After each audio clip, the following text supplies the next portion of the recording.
इस मेथी दाने के लिए एक बात वैसे मैंने महसूस की है, हमारे ज्यादातर घरों में अचार जितने भी बनते हैं सब में मेथी होती है ज्यादातर।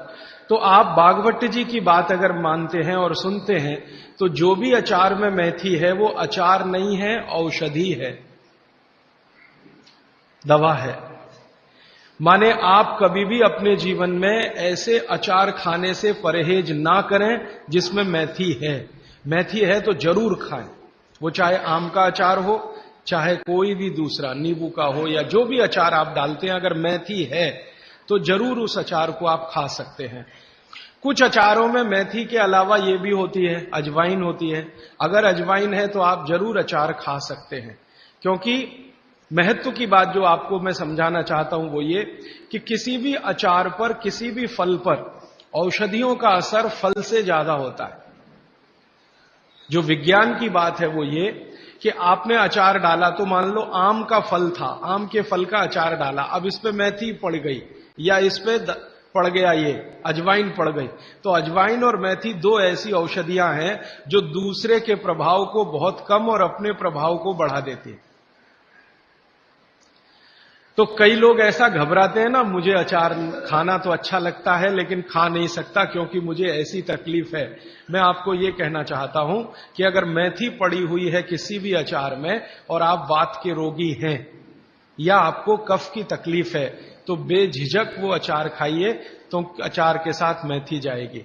और अचार में पड़ी हुई मेथी का असर पानी की मेथी से कई गुना ज्यादा हो जाता है। मैंने जो मेथी आपको बताई वो पानी में रात को डाल के सुबह खाना, इसका जितना असर है, लेकिन अचार में डाली हुई मेथी का असर इससे कई गुना ज्यादा है, क्योंकि अचार में ये मेथी 5-6 महीने साल भर पड़ी रहती है।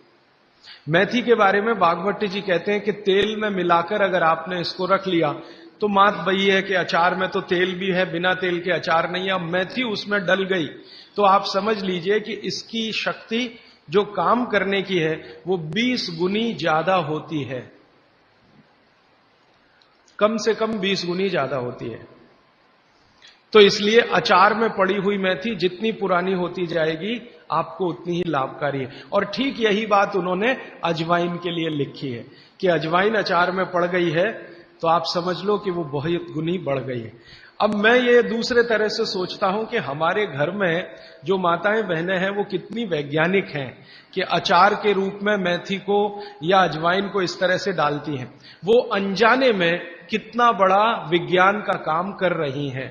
जानकर करें तो आप सोचो कितना गर्व हो, कितना गौरव हो, लेकिन अनजाने में वो कर रही हैं। तो ये बात मैं विशेष रूप से आपके ध्यान में लाना चाहता हूं कि जिस घर की माताएं अचार बनाना जानती हैं वो बहुत वैज्ञानिक है।